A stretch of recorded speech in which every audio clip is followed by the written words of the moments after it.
So is this the first time that you have run for office? No, I ran in 2008 and 2010 against my good friend Kathleen Galgiani, nice lady. We just have differences of opinion, and we ran a real civil campaign, but I was under no real illusions about the fact that it was going to be an easy contest, and as it turned out, if it had been for South Stockton, I probably would have won last time. But I got beat by a considerable margin in South Stockton, in San Joaquin County, and did real well in the rest of the race. And so now, this time, I've got a much bigger portion of Stanislaus County that Bill Berryhill, my good friend, who was running against Kathleen for Senate, that he won last time. So I feel real good about the chances this time. You know, it's really difficult for me to understand how government works sometimes. I mean, even talking with you guys, it's still difficult because there's city council and there's the mayor and then there's the city planner and state assembly and Congress. Can you explain to me I won't say in 60 seconds or less, but in simple terms, because I have a hard time understanding what is the difference between a state senator and a U.S. senator. Yeah. So explain that to us. If most people are familiar with the federal side of the thing, you got the president, you've got the Congress, which is the House of Representatives and the Senate, and then you've got the third branch, the courts, the Supreme Court. Well, the same thing is mirrored in California in that the president would be the governor, the House of Representatives on the federal level would be the Assembly, and you've got the federal Senate and the state Senate, and then you've got the California Supreme Courts. And there's 80 Assembly people in California, and there's 40 state senators. And so they've got 121 if you include the governor up there making decisions. And plus, do we have 2 senators representing our state in Congress? Yes. Okay. Yeah. And who are our current senators representing us in Congress? Barbara Boxer and Dianne Feinstein are the 2 senators. Yes, they are. Okay, so moving right along, how is your campaign coming along? You opened a new campaign headquarters? We did. A really generous benefactor loaned me one of his rental properties for the duration of the campaign, which is going to end with a victory party in November. But we've got just a palatial place to call home, and we've got a rabid bunch of volunteers that are just chomping at the bit to get going. And it's talking to people and going out and meeting people, and it's just I'm getting a really, really good reception. You know, just a moment ago we had somewhat of an awkward moment there with the mention of Boxer and Feinstein. Yeah. You are Republican. Yes, I am. How do you see the Republicans and the Democrats working together in the state of California? Because I know sometimes they have loggerheads when it comes to seeing things from the same side of the fence, so to speak. Sure. You know, it's you know, when you get personalities involved, it can get to be contentious. But I think what we have to do is we have to put the egos aside, and we have to realize that California is in a critical state. We're heavily in debt. We're doing things that government was never intended to do, and we have to come together and make decisions that are for the best long-term future of California. We have to work together. You know, I'm willing to talk and listen to anybody. I definitely have some points that I can't compromise on, and I won't. Well, I've heard one way to, and this is meant slightly tongue-in-cheek and a little sarcastic, I guess. One way I've heard to increase revenue in California and everything is to keep taxing the people. One of those taxes comes in form of a toll road, which you just attended the other day over in Los Banos. The chatter about, I think it's 152. Yep. Yeah, they want to essentially make improvements in that road, San Benito and in Santa Clara County, and they want to essentially take $7,000 of, I believe it's called STIP money, state highway improvement funds that you get off the gas taxes. It's allocated to the counties proportionally. They want to take $7 million from Merced County's STIP funds and spend it for environmental studies for this toll road that's going to benefit the other two counties. So essentially, we're in a situation where Merced County is going to pay for this environmental study and for the improvements of this road. They want to put a toll road in and charge people to go through Los Banos. It just doesn't seem fair, and it's going to it would markedly decrease business in Los Banos, make it harder. I know my business from Merced, we make several trips a day to Los Banos, and if the fare is probably $2.50 of what I've heard, 2.5 in, 2.5 out, $5 a trip. If we make 4 trips a day, which would not be unheard of, we're spending hundreds of extra dollars a month to do business in Los Banos, and it's just not fair. And they had a meeting in Los Banos, the Merced Area Council of Governments, and I think that they got a reception that they weren't planning on, because they had upwards of 175 people that turned out around lunchtime to talk about this thing. And there was when it came to the public comment, there were no people saying, let's build this thing. Everybody was saying this is not a good idea and we should reconsider it. And Mike Villalta, the mayor in Los Banos, has studied this thing, and he's a smart fella, and people love him, and he's 100% right on this. Need to keep that STIP money local. Why would they start making it a toll road? Isn't it a road already? I mean, 152. Well, that's part of the contention, is that it's a road that's already paid for, and so essentially the toll wouldn't go to pay for the road or maintain the road. The toll would go to pay for these additions in these other counties and the improvements. And with the theory being that you got to travel down this road to get to these other counties, but they're not going to be paying the toll. A minute ago, you said it's not fair.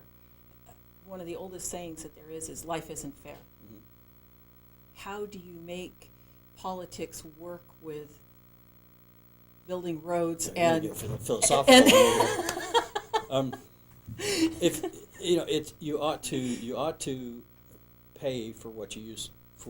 I mean, if you've got a project that's going to benefit one county, well, those folks in that county ought to pay for it. And there's some spillover into other counties. An interstate highway system going through 99 going up and down the valley. I mean, it's used by their case can be made that somebody in Fresno benefits from repair work done in Merced because they have to travel from Fresno to Sacramento. A case can be made for that, but this project is going to benefit the other counties, but yet they want us to fork up all this money, $7 million, to pay for this environmental project to benefit their counties, and that just doesn't make any sense. So in other words, one person is paying for what would be 3 counties, right? Because you're paying. I mean, the road would come in and out of Merced, and then the other 2 counties. That's too. right. So yeah, okay. But the improvements are going to be made in Santa Clara County, and we're going to be paying for it with tolls that are collected in Merced County. That doesn't make sense. Do you think that? Okay, we'll just forget that the camera's on here for a second. Do you think that the Bay Area? I've been told never to believe that. Everything is on the record. Exactly. Right? Although the president found that out here recently. Do you think that the Bay Area is behind some of this? Because honestly, there is a ton of money over there in the Bay Area, and there's a lot of people with a lot of political pull. And being Santa Clara County, do you think that they are? You remember my previous comment about personalities and Right. If you can get somebody else to pay for something that you want, why not do it? I mean, that's the philosophy of some people. It's not my philosophy, but I think that's part of the motivation is that, and there's probably some people that think it makes sense, legitimately think it makes sense, and that's why we have votes. When you get good people that are on opposite sides of the same issue, and both of them think legitimately that they're right, that's why you have a vote. And that's what we're going to do. Speaking of the Bay Area, let's talk about the water, Mm-hmm. because there is potential water sale to San Francisco Mm-hmm. from the Modesto Irrigation District. Yeah. And hopefully that's one of our callers calling in. What do you think about the water sale of, I think it's 25,000 acre feet per year? I think they're saying 50 to 60 years. Do you see Yeah. that as like all our water forever?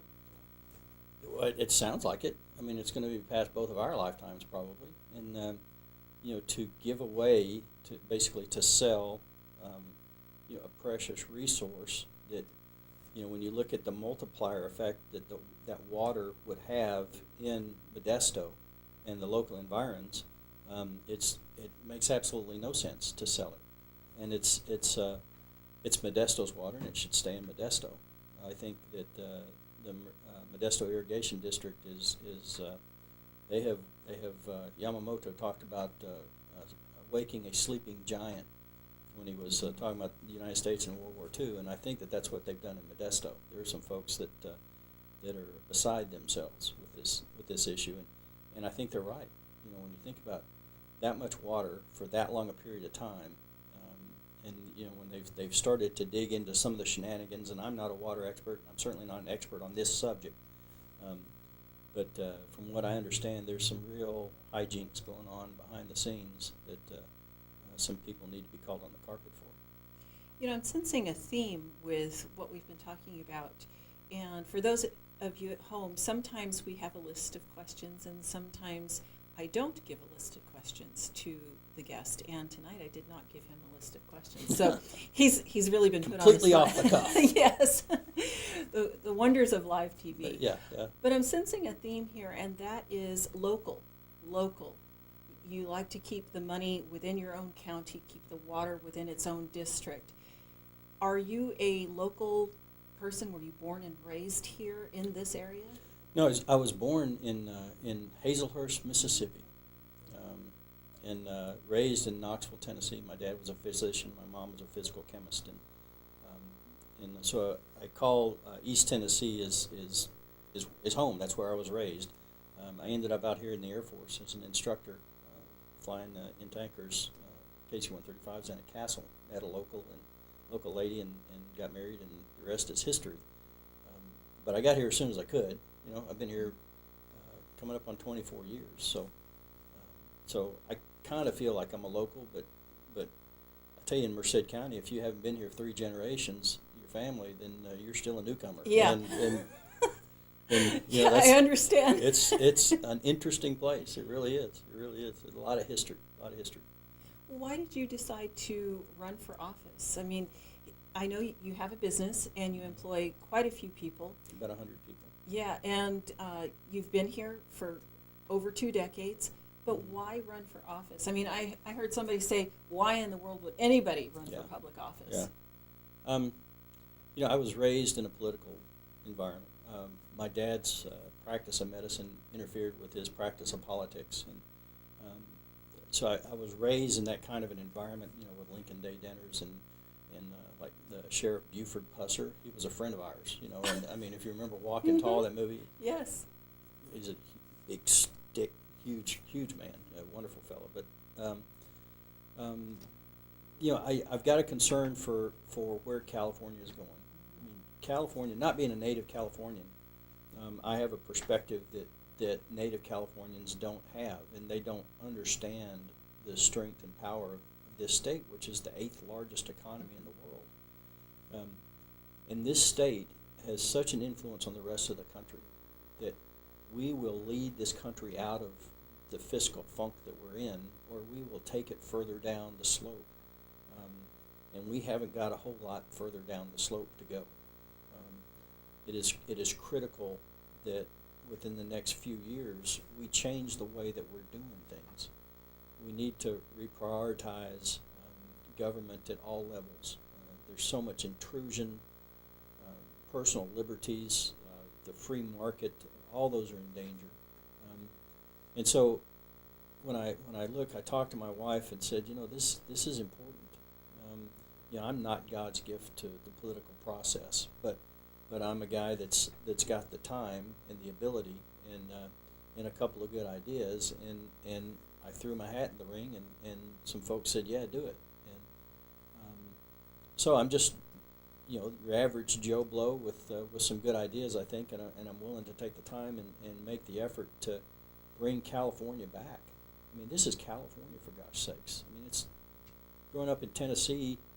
I'd never been there. I'd never met anybody from California, but it was this shining beacon on the West Coast. I mean, everything was from California. Education, technology, entertainment, everything came from California and worked its way east. And now, where are we? If it wasn't for the good folks in Illinois, we'd have the lowest bond rating in the country. We're last in education. We're last most business unfriendly state in the union. Just on and on and on. We're most taxed. We're the most intrusive in terms of government interference in your life. It's just gotten to the point to where they're killing the golden goose. We are. I believe that the battleground for the heart and soul of this country is drawn right through the middle of the Central Valley. We have to change the direction that California is going. There is no choice. We have to do it, and this is the year that we have to do it. Time and time again, you hear people say, "This is the most important election in our lifetime." This one is. We cannot take another 4 years of Barack Obama. We cannot take another 4 years of California taxing it and regulating its citizens to death. We have to change the environment in California. We have to renew, and we can renew, that entrepreneurial spirit that made California what it was. It can be done. It's not going to be easy, and it's not going to be quick. But we have to start. That's why I'm running. Tell us where we can find you, both your campaign headquarters and on the internet. The headquarters is in Merced, the main headquarters. We're going to be renting some space up here with Jeff Denham. But in Merced, it's on the corner of 20th and N Street, right across from Courthouse Park. On the website is www.mobley4, the word FOR, assembly.com. So come there, and you can email me. You can donate money if you want. You can see pictures and get my read stances on different subjects, and we'd really appreciate the viewership and your votes. The stance on different subjects there, I had two more that I wanted to talk to you about, and if you have just a couple more Sure, minutes. yeah. One is, I noticed on your Facebook page you mentioned that you were a Christian, Mm-hmm. and also we wanted to touch on the high-speed rail. So if you can just give me, you were talking a minute ago about it cutting through the Central Valley, the Central Valley being the heart of California. Yep. In 1 minute or less, tell me your opinion of the high-speed rail. The high-speed rail is going to be a millstone around the neck of future generation of California. It's too expensive. It's an untenable project. We don't need it. The governor started out $33 billion with Prop 1A, dedicating $10 billion approximately for it. Prop 1A is not going to be adhered to with the current business plan that they've got, the present way they're going to develop this thing. It's going to violate a lot of the tenets in Prop 1A. It shouldn't be funded. It's a mode of transportation that's approaching 60 years old, that high-speed rail. It's going to be less flexible. It's going to be terribly expensive, and only a small percentage of Californians will ever be able to afford to ride it. Why not spend this a much smaller amount of money bettering I-5, 99, building some dams for water storage? all those kinds of things to fix the infrastructure for the 20 million people that are supposed to be coming to this valley within the next few years, next 20 years. We're not ready for them. And this high-speed rail is going to suck up a lot of money to be better spent on all Californians rather than just a select few. So I'm totally opposed to it. And on your Facebook page, I just wanted to mention that you had said that you were Christian. Sometimes people don't put their religion out there with their political parties. So not to say for or against, but I really appreciate you being upfront about Sure. your religious beliefs as well as your political You know, party. if I'm going to ask people to vote for me, if I'm going to ask for their vote, they should know who I am. They should know what motivates me. They should know how I'm going to, what my thought process is going to be, what things are going to influence me in my decision making. Yeah, I'm a Christian. When I die, I want to go to heaven and hear the Lord God Almighty say, "Oh, well done, thou good and faithful servant." That is my life's goal. But I realize that what I'm engaged in is a secular process in the government. I think our founders intended the government not to influence religion, but to have religion influence government. I think it was Madison said our Constitution is solely unsuited to govern anything other than a Christian nation, and I think he's right. Having said that, I will come in contact with people that don't believe what I believe, that think something different, and they're good people, and they're moral people, and I will probably find myself agreeing with them many times. Most of the votes that are taken up there are probably 180 or 40 to nothing, probably 95% of the time. So there's a lot of room for agreement. I will not go up there with and thump a Bible at people, but I will definitely, it will definitely be an influence in the decisions that I make. Thank you very much, and thank you for spending an extra couple minutes to talk Hey, about those you're two welcome. issues. I appreciate it. And again, your website? www.mobley for assembly, FOR assembly.com, and appreciate the emails and questions, and I want people to know who I am, and because I want to represent all the citizens of the 21st Assembly District, and we need to turn California around. Now's the time. Thank you very Hey, much. appreciate it. Yeah. We'll see you in a few weeks. Yeah, you bet. You Okay, bet. Thank you. thanks.